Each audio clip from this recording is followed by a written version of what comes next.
Good afternoon, and first of all, thanks a lot to the Hungarian presidency, to all the team, Dora and the rest, that for your efficiency organizing this meeting. And yeah, I have to say that around 9 years ago, this Marie. I was in Brussels, representing my regional government when all this smart specialization debate started. It was in 2015, 16. It's an honor to be here in the room with, for instance, Recherche, who was one of my mentors, introducing me in this field. It's true that regionally, I mean, we were doing this smart specialization process very deeply. I mean, we were and we still are believers on this, on doing what I'm going to tell you right now.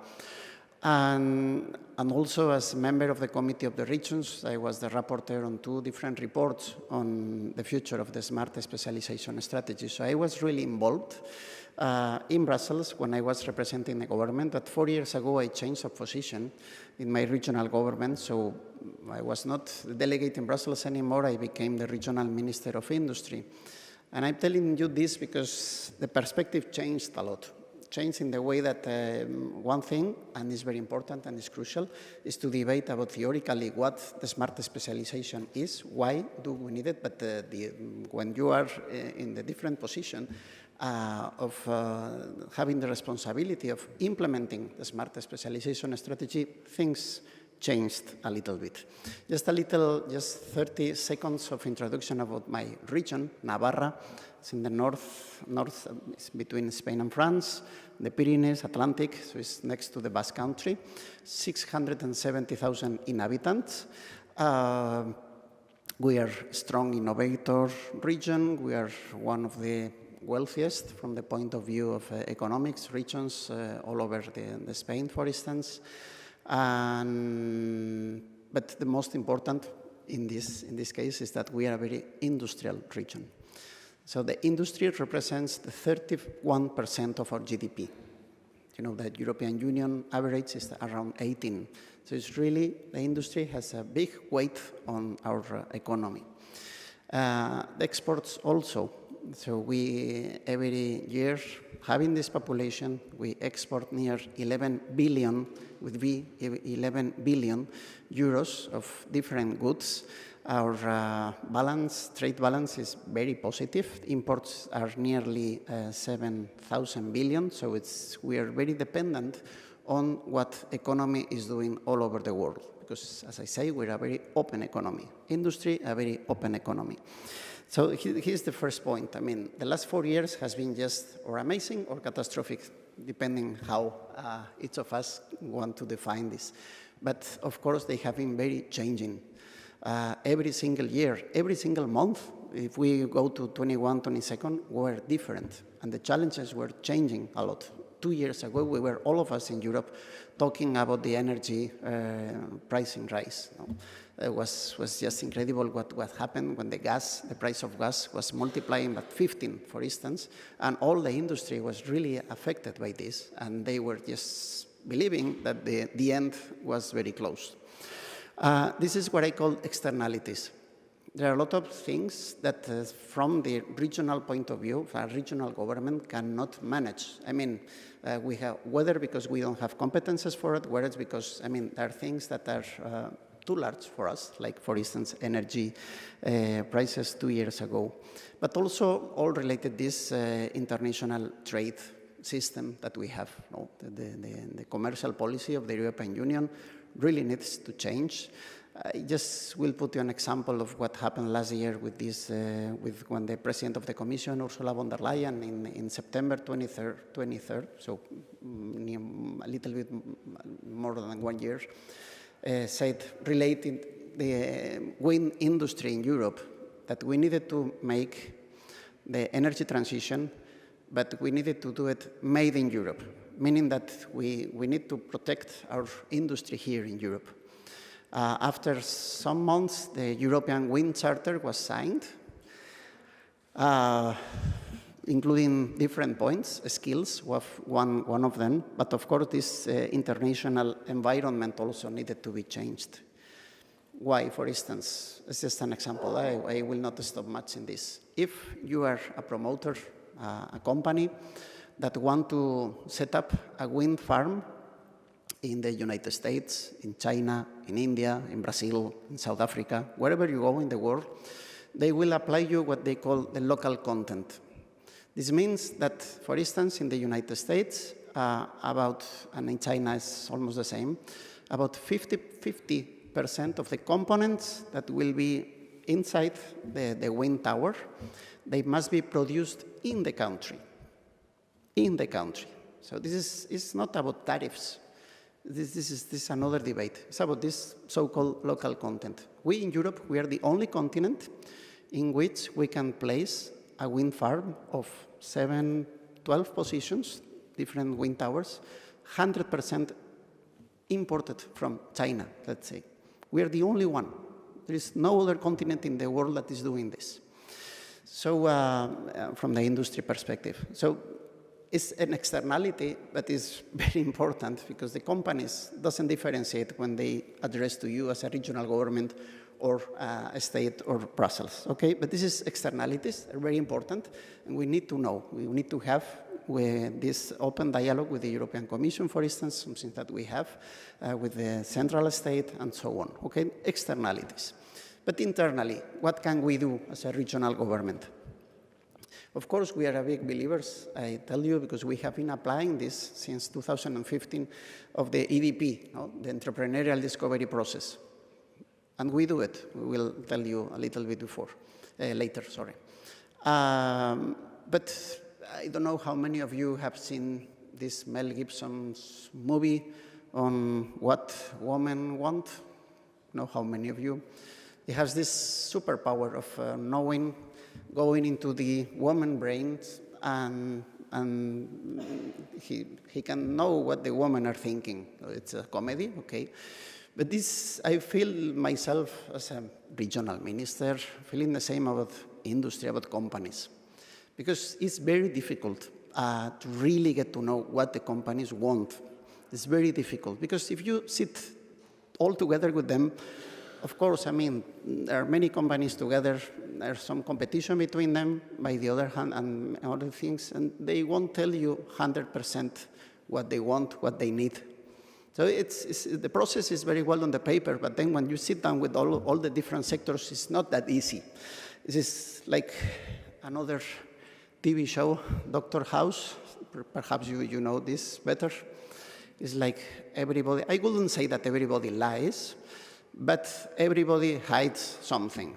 This is something that I can tell you. So I wouldn't say this that openly in my region, but it's very difficult to really go into detail of what companies do. This doesn't mean that you don't need to try it. I mean, every day, on a daily basis, we meet companies, we go to visit companies, and then we are with them.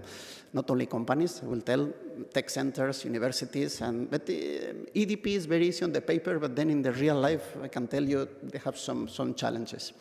We had regional elections a year ago, in 23, and the second week of the government, we proposed to all these, what we call local ecosystem, companies, clusters, company associations, universities, tech centers, to create an industry roundtable.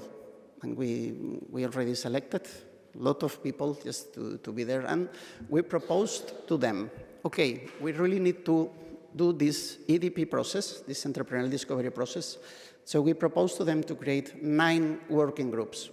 Because often in the street it's like, okay, it's industry, and industry is just about making things. And no, I mean, one industry needs a lot of things.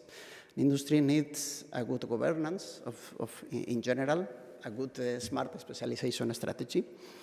An industry will need skilled people. So that was another working group, people and skills and how to prepare to them. Ecological transformation was another one. Digital transformation, so the twin transition. Captation of investments, I mean, how to attract investment to the region. This also needs a different approach. Simplification, this is a claim from the industry. Do it things, please government, but you need to do it very fast. Territory, infrastructures, I mean, how many flights we can offer to the companies that are there, roads, train, transportation, all that. Financing and taxation. Taxation is always, but if you hear about what companies want about taxation, is just to lower them. Nothing else than that. There's not a strategy behind that. But there was another working group, and of course, the last one was values, because we want to do everything with the values, because the most important here are the people. It's not the companies, are the people, because companies are made of people. So we created these 9 working groups. We have been working during the first year, 27 meetings, almost 300 participants participating in these 27 meetings. Gender, I mean, was 165 were men, 127 were women, and 60 different organizations were participating, including 850 different contributions. So it was really a very open exercise. It was very time costly for the government and for the people working then. And what we are now doing is just we have taken all these contributions, as much as we can, and we have drafted a regional law on industry. So this, the first draft has been very criticized because lack of whatever, but this is part of the process. And in this industry law, first of all, in governance, we have just included in the proposal the smart specialization right into the law. Because every governments we changed. Can be another different government, and you know what will happen in the next election, so in the next year, because politics is not only about elections. So we have to give a more stable context to the smart specialization. When I say that we are believers, is that we are really believers. It's not just a sentence. So we will put it in the law, but we will put it defining what they are going to govern. It's not only about governance and having, okay, it's very nice to put a smart specialization in the law. Now we have made a definition of what we call our regional industrial ecosystem, not to be confused with the European Commission industry policy. Ecosystems are another thing, but for us, the ecosystem is all those agents and organizations that constitute, manage, or interact with the industrial environment of Navarra. This ecosystem also integrates or interacts with other subgroups, such as the ecosystem of entrepreneurship, internationalization, research and development, training and education of workers, territorial industry, innovation and knowledge, and the circular bioeconomy, among others. This means, and also that we include in the ecosystem all the reference to different European alliances. So it's complex, but if we want to have a good industry in our region, we need to have good universities. We need to have a good vocational training system, because one of the main claims of the companies is, of course, to have skilled people and how to make this upskilling when needed. And, but of course, we need to have good ID technological centers that may offer them, when it arrives, different opportunities, because the market is changing a lot, entrepreneurship. And we do have, I have my colleague, director of the Entrepreneurship Institute of Navarra, is with me today. So indeed, we need to have this long-range approach, and of course, we need to allocate a budget, and a stable budget to all of it, not only to industry-related lines, but also to all the ecosystem. And we propose regionally to have an industry fund in order to give, as said, stability to all the different policies that we are developing. And this is because, and I will just finish in 2 minutes, this is because we also need to do things following a methodology. So we need to have this good governance, a lot more things in the law that I won't tell you today because it will be too long. But we need to do this, every single thing about methodology. I will tell you about very concrete examples. We were also reflecting in those working roundtables and what a government can do. So a regional government can develop a strategy, can dynamize the sector. So regional, this is in our hands. For instance, we didn't have any strategy for green hydrogen back 4 years ago. We didn't have in the region. So it's up to the government to make this strategy and to dynamize, to create a strategy, to create a roundtable, a table with companies on green hydrogen, and we did it. And we are near 70 companies that are on this green hydrogen strategy of Navarra participating. This is very important, but strategy is something that we can do. Secondly, is regulation. In our scope of competences, but we can regulate. And what we are doing is, for instance, simplification, is how to speed up all the permitting. Because not environment, this is quite a European issue, but all the things related to land, to how to speed in different permitting with local institutions and so on is in our hands. So we can really shorten these strategies. We can better the regulation, what is in our hands. We can allocate financing. Any government, it's methodology, regulation, and financing. And for instance, for green hydrogen, or for recycling of wind tower blades, or for recycling of electric batteries, or second life of batteries, those are real examples. What we did is to allocate some REACT funds regionally to provoke different regional projects among all those ecosystems, universities, tech centers, companies, and also it's not only about grants. You can put on the table some financing, credits, loans that we are also adding for all these kind of circular economy projects. And last thing a government can do is taxation. In our case, we have a special regime. We do have a full tax autonomy, so we can settle and we collect all the taxes that we regulate in Navarra. So in this case, for instance, we applied 2 years ago corporate tax deductions for green hydrogen, for recycling of blades of wind towers, for recycling of batteries, and for second life of batteries, or for acquiring, buying electric cars, and so on. So we already approved a large battery of tax deductions for some circular economy, different fields. No? So strategies, regulation, financing, and taxation.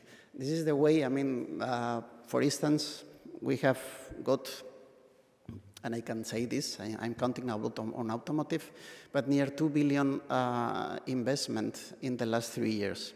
Of course, half of it is what Volkswagen is doing in our territory.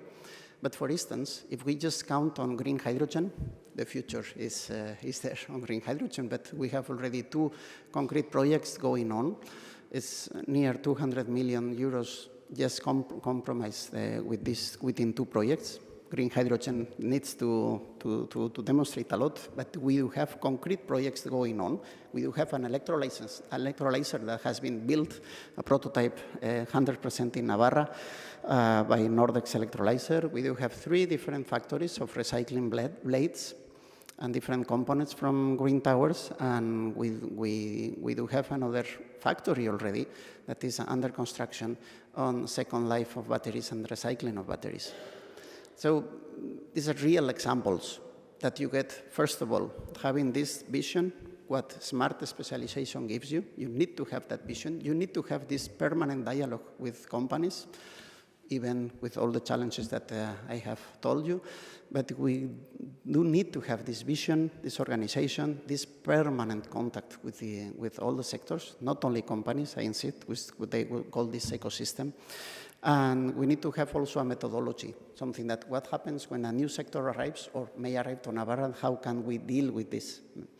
So this is what we are doing in Navarra. There are many things. There are quite passionate years what we are living. I remember when I was in Brussels, it was just before the pandemic, and things like electric vehicle it will arrive someday, and now it's a reality.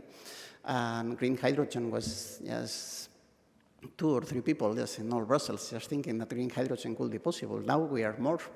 We need to do many things. But the good thing about these years, and I think is the clue issue for a smart specialization, is that every single company and every single people knows that we are transforming the economy and the future. So this is a good moment for smart specialization, for the governments to be active, for the European Union to move on, really to move on. I really expect that the new Commission will accept this challenge, and to be sure that in this future, Europe still is a reference in the world. So, thanks a lot.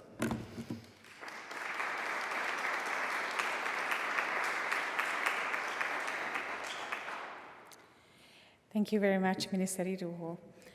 Our next speaker is Ms. Suleau from La Recherche and Wallonie.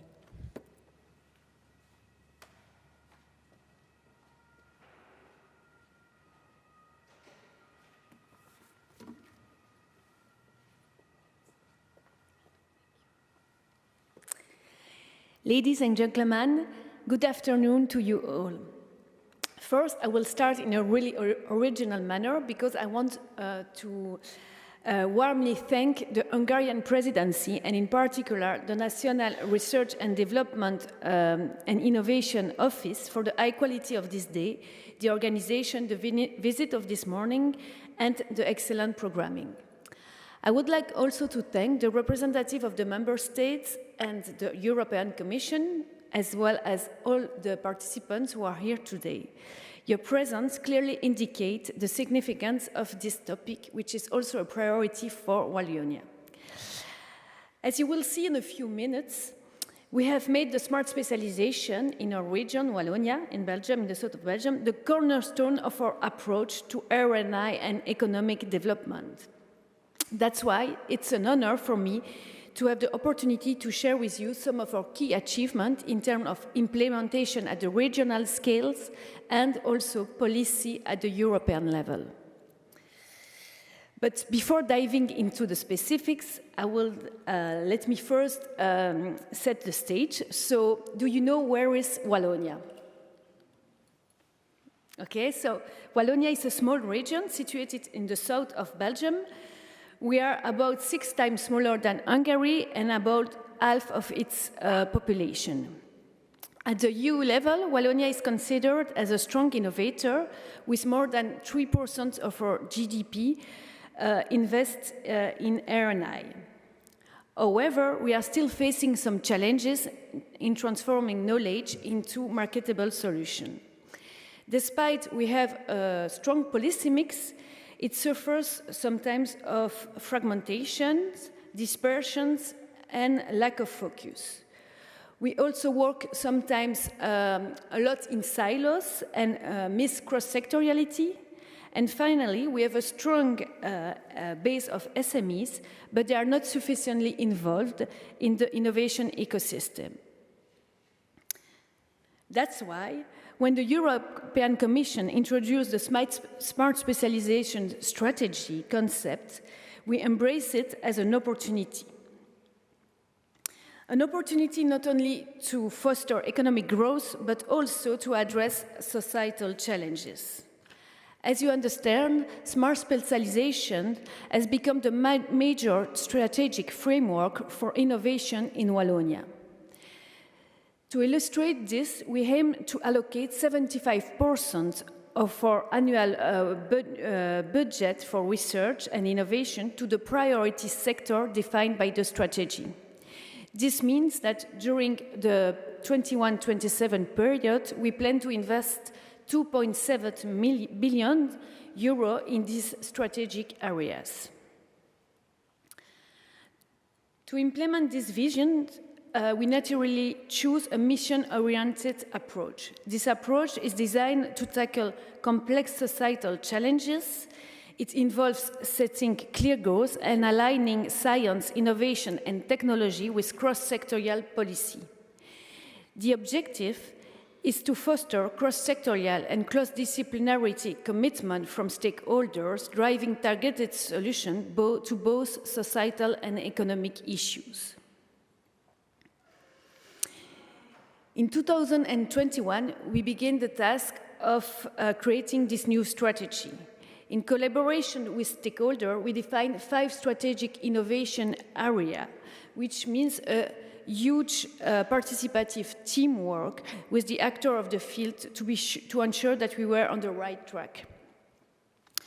Based on this 5 strategic area, we wanted a more bottom-up approach and launched an open call for a strategic innovation initiative. 19 were chosen in different fields, bringing together actors from different sectors. This call was without budget, highlighting the motivation of the actors. Thanks to the 19 Innovation Initiative, we intend to first include more players in the innovation dynamic, especially the industrial sector and SMEs, to unit cross-sector consortia and implement projects across all the entire value chain, and third, respond to strategic innovation roadmaps.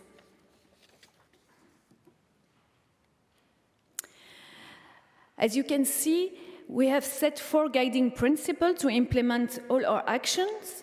The first one is setting up an innovative ecosystem around strategic priorities. 2 is to clarify governance based on collaboration and inclusion of all the actors of the quadruple helix. 3rd is being attractive and recognized as innovator leaders in strategic domains. And 4th, being integrated in a broader dynamic at the European level. For that,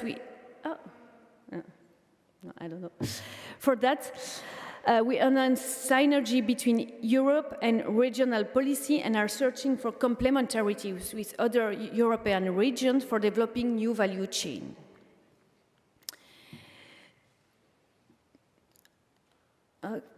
To achieve these ambitions, we have set different types of action that I will explain you in the next slides. First, in terms of policy, our aim is to have a more structured dialogue in order to the actor of the ecosystem can find the right policy mix to finance their innovation project.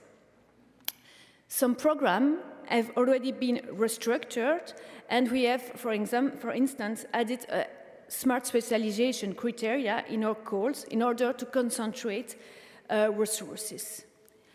Recently, we have also implemented a first large-scale reform aimed at bringing together research centers into a centralized unit focusing on innovations areas. In terms of skills development, which is particularly relevant today, we have implemented chairs in several universities. These chairs align with the Innovation Initiative and foster cross-sectoral dialogue, especially between academics and industrial sector. Recent assessments from the industrial sector have emphasized the success of this action in terms of skills and development. We have also dedicated funding to support our strategic innovation initiative, and in parallel to this funding, we are also trying to structure our various institutions around innovation initiative. In that sense, we have designated experts by strategic innovation area. To give you some concrete example of the funding that we have implement, during the year 23 and 2022 and 2024, we have launched 3 specifically called dedicated to strategic innovation initiative with a global budget of 58 million euro. The first one was dedicated to ecosystem management and European reinforcement. This includes dedicated HR to develop a new European strategy and support for writing EU projects. The second call is specifically for European networking and organization of international events. And the third call acts as a booster for innovation projects involving businesses. Today, the implementation of our smart specialization strategy in Wallonie looks like this. So we have 5 strategic areas and 19 innovation initiatives mapped according to the number of projects and actors. This involves more than 400 projects today and 1,000 of actors. We have planned a first evaluation in 2025, but in a nutshell, the first assessment has shown some positive key achievement in terms of co-creation and co-design of the strategy. The topics were really selected with the stakeholders, the implementation of the policy mix and the alignment with the strategy, and above all, the cross-sectorial involvement of the stakeholder, including a good participation of the industrial sectors and SMEs. However, we still have effort to provide in aligning more our policy mix. We have already done a lot, but we still have to align more closely with the strategy, to connect the innovation priority in order to cover the entire value chain, and finally, enhancing commercial maturity, despite we have a good industrial mobilization around these innovation priorities. At the European level, we are convinced that smart specialization can play a transformative role by uniting effort, connecting ecosystem, and avoiding duplication. That's why, during the Belgian presidency of the European Council, we stressed its critical importance in all events, policy initiative, or dialogue, particularly linked to research and competitiveness.